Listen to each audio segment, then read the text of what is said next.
મોઢામાં મૂકતા ઓગળી જાય એવો, દાણેદાર, કલર વગર, એસેન્સ વગર અને સ્વાદ તો એવો કે બાળકોથી લઈ બધા વડીલો વારંવાર બનાવવાની ડિમાન્ડ કરે. તો મિત્રો, સિઝન જાય એ પહેલાં બનાવી લેજો. પ્રસાદ હોય કે ગળ્યું ખાવાનું મન થાય કે મહેમાન આવી જાય તો ફટાફટ બની જાય એવો તાજી કેરીમાંથી શીરો એટલે કે મેંગો શીરો આજે આપણે બનાવીશું, એકદમ પરફેક્ટ રીતથી, પરફેક્ટ માપથી. તો મિત્રો, પૂરો વિડીયો જોઈને તમે પણ જરૂરથી ઘરે એક વખત ટ્રાય કરજો. હેલો ફ્રેન્ડ્સ, કેમ છો બધા મજામાં હશો તેવી આશા અને શુભેચ્છાઓ. તમારા બધાનું સ્વાગત છે આપણી રેસીપીની ચેનલ સિલ્વર સ્પૂન હીરોઝ કિચનમાં.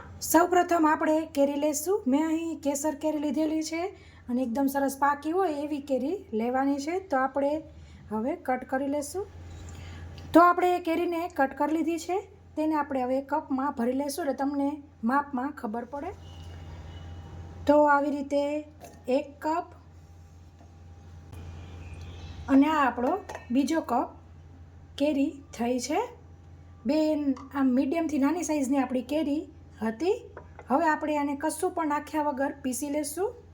તો આપણે કેરીને સરસ પીસી લીધી છે. એકદમ આપણો પ્યોર કેરીનો પલ્પ બિલકુલ રેડી છે. પછી આપણે એક તપેલી લેશું અને તેની અંદર 1 કપ દૂધ લેવાનું છે. તેની અંદર આપણે થોડાક કેસરના તાતણા ઉમેરી દઈશું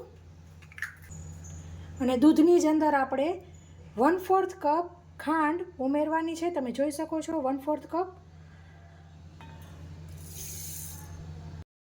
પછી તો તમારી કેરી કેવી મીઠી છે તેના પર આધાર રાખે કેરી ચાખી લેવી. એકદમ સરસ મીઠી મધ જેવી કેરી હોય, કેસર કેરી લગભગ એવી જ હોય છે, તો એવી હોય તો તમને આ 1/4 કપ સરસ થઈ રહેશે. ન ગળ્યો ન મોરો એવો સરસ શીરો થશે. તો આપણે હવે દૂધ ખાંડને થોડુંક ગરમ કરી લઈશું. સતત જ ગરમ કરવાનું છે, એની મેળે મેળે જ ખાંડ ઓગળી જશે. આપણે જો આ પહેલાં કામ કરી લીધું હોય તો તમારે ખાંડ ઓગાળી ત્યાં સુધી ગરમ કરવાની જરૂર નહીં રહે. પછી આપણે કઢાઈ લઈશું અને તેની અંદર ઉમેરીશું 1/4 કપ ઘી. ઘી આપણું ગરમ થાય ત્યાં સુધીમાં આપણે આવી રીતના ડ્રાયફ્રૂટ્સ રેડી રાખવાના છે. તો 5 થી 6 કાજુ, 5 થી 6 બદામ અને કિસમિસ લીધેલી છે. આવી રીતે ટુકડા કરી લીધા છે. તેને આપણે આવી રીતના એડ કરીશું અને તેને આપણે સરસ ઘીમાં ફ્રાય કરી લઈશું. તો આપણા કિસમિસની સરસ ફૂલી ગઈ છે, કાઢી લઈશું. પછી આપણે તે જ ઘીની અંદર આપણે ઉમેરીશું આવી રીતના 1/2 કપ સૂજી. તમે રવો પણ લઈ શકો છો. મેં અહીં સૂજી લીધેલી છે. મિક્સ કરી લઈશું.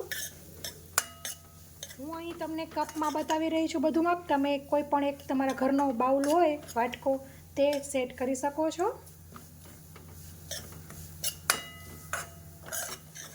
તો આપણે સૂજીને સરસ શેકી લેશું. તો મિત્રો, તમે જોઈ શકો છો સરસ આપણી સૂજી શેકાઈ ગઈ છે અને ઘરમાં આખી સુગંધ થઈ ગયું છે. તો જે આપણે પેસ્ટ કરી હતી તે આવી રીતના 1 કપ અને 1/2 કપનું અડધું એટલે 1/4 કપ થાય છે, ઉમેરી દઈશું. આ તો મેં તમને કપમાં એટલે બતાવું છું કે તમને ખ્યાલ આવે કે કેટલી પેસ્ટ થાય છે તે 2 કપ કેરીના ટુકડાની. તો સરસ બધું લઈ લીધું છે, મિક્સ કરી લઈશું. તમે જોઈ શકો છો કેટલો એકદમ નેચરલ કલર આવ્યો છે. સેજ પણ કલર એસેન્સની જરૂર નથી. આવી રીતના મિક્સ કરી લઈશું. આવી રીતના સરસ કેરીનો પલ્પ બધો મિક્સ થઈ જાય એટલે આપણે તરત જ તેની અંદર દૂધ ઉમેરી દઈશું.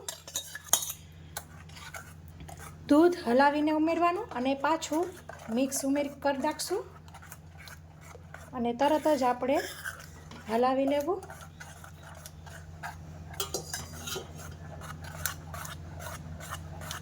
ગેસની ફ્લેમ કન્ટિન્યુ મેં મીડિયમ રાખેલી છે.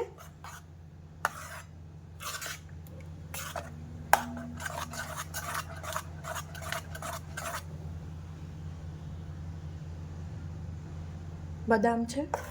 તો આપણે આવી રીતના મિક્સ કરતા રહીશું, હલાવતા રહીશું. થોડીક વારમાં જ ઘટ થઈ જશે અને તમે જોઈ શકો છો બધી ખાંડ સરસ આપણી દૂધમાં પણ ઓગળી ગઈ હતી.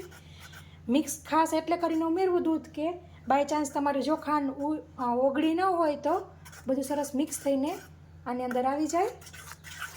હવે આપણને મજા આવે એટલે તવે તો લઈ લીધો છે, મિક્સ કર્યા કરીશું.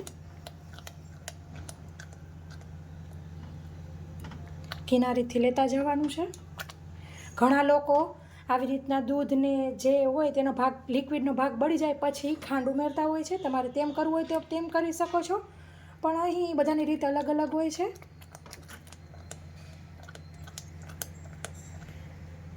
જો જે આ બબલ થાય તે તમારા ફેસ ઉપર કે બહાર ન ઉડે તેના માટે કન્ટિન્યુ આપણે આવી રીતના હલાવતા રહેવાનું છે.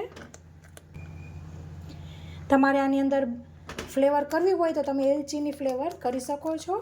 અહીં આપણે જે ફ્રેશ મેંગો કેરી કેસર કેરી છે તેની જ અને આપણે કેસરના તાંતણા ઉમેર્યા તેની જ ફ્લેવર આપીશું.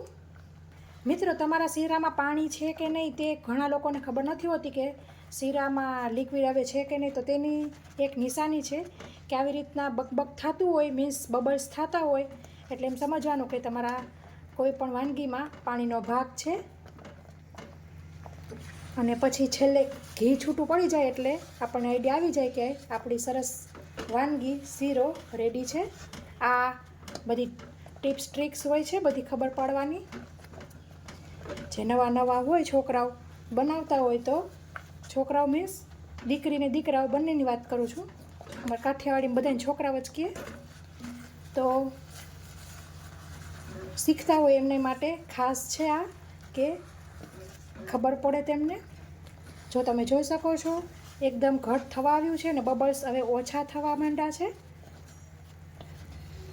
હવે આવું થઈ જાય ને ત્યારે ગેસની ફ્લેમ એકદમ ધીમી કરી લેવાની અને આપણે થોડાક ડ્રાય ફ્રૂટ્સ છે તે ઉમેરી દઈશું. થોડાક આપણે ગાર્નિશિંગ માટે બાકી રાખીશું.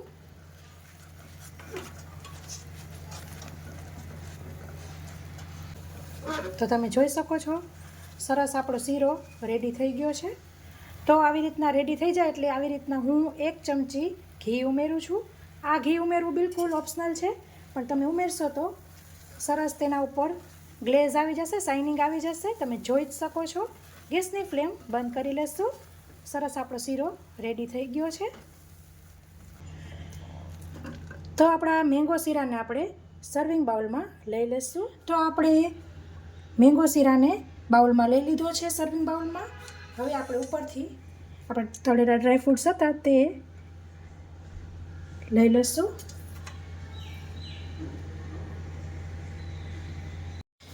તો ફ્રેન્ડ્સ, તૈયાર છે મસ્ત આપણો ટેસ્ટી મોઢામાં મૂકતા ઓગળી જાય એવો મેંગો શીરો. આશા રાખું છું કે તમને મારી રેસીપી જરૂરથી પસંદ આવી હશે. પસંદ આવી હોય તો લાઇક કરજો, તમારા પરિવાર મિત્રોમાં શેર કરજો. અને આ ફ્રેન્ડ્સ તમારી ચેનલ ઉપર નવા હોય અથવા તો હજી સુધી મારી ચેનલ સબસ્ક્રાઈબ ન કરી હોય તો જરૂરથી સબસ્ક્રાઈબ કરજો. બાજુમાં આપેલા બેલ આઇકન ઉપર ક્લિક કરજો જેથી હું જ્યારે રેસીપી અપલોડ કરું ત્યારે તમને ઇન્સ્ટન્ટ નોટિફિકેશન મળે. તો ફ્રેન્ડ્સ, આ રેસીપીમાં આટલું જ. ફરી મળીશું એક નવી રેસીપી સાથે. ત્યાં સુધી આવજો. Thank you. બાય. જય શ્રી કૃષ્ણ.